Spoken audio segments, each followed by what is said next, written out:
Hi everyone, in this video we're going to review one popular and affordable clear case for the iPhone 16 Pro Max. It's the Spigen ThinFit T, which is a great choice when you want to have a clear case that shows your phone's design and color but also gives it good protection. And with MagFit for MagSafe support, it brings extra magnets with the case for super strong MagSafe support. We're going to see how it looks and how it feels in real life, and by the end of this video you'll know if this case is good for you. Let's get into it. Now let's get this opened.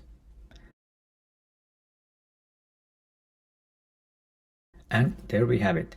The Spigen ThinFit case has a thin design, as the name suggests, keeping your smartphone slim. It's a bit hard, not that kind of soft flimsy case that you can twist easily. The case does feel good in the hand and has a decent grip to it.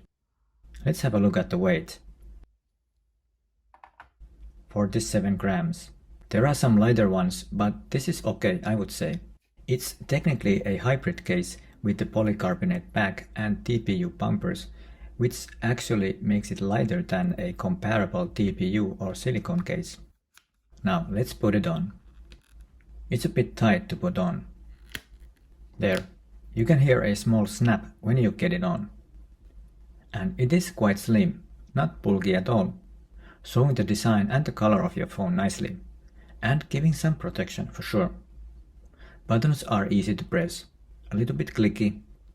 We've got separated volume buttons.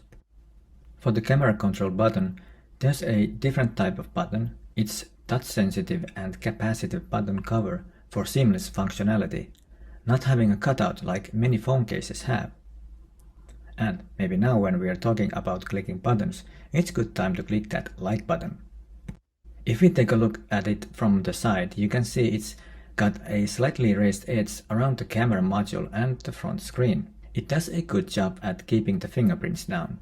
And with MagSafe, this case also works with regular wireless charging, but probably even without these magnets, it would work as the case is relatively thin. Small openings for the speaker and the USB-C connector. Spigen's slimmest protection tier is usually the ThinFit family, and that's the one to choose when grip and slim size matter most. While there aren't any grippy textures or ridges to add grip, I found that the PC material on the back added just enough grip to make it comfortable to hold. It's not as soft as the silicone case, but it's also less rubbery, which makes it easier to slip into a pocket. Hopefully this video was useful. Please smash that like button if it did. My hands-on feeling about the Spigen ThinFit T clear case for the iPhone 16 Pro Max is really positive. I like it, and for anyone who doesn't want a bulky case and wants to see that phone color, this is a good choice. It remains to be seen how well this clear case stays like this. Will there be some yellowish color over time or not? Spigen assures it never yellows. That's good if it really is so. And of course, I would love to hear your comments about this. Do you have one, or what is your phone case? And if you're new to this channel, I'm an engineer that has passion for everyday technology, health technology, smart home, but also personal finance and lifestyle topics. Thank you so much for watching, have a great day, and we'll see you in the next one. Bye bye.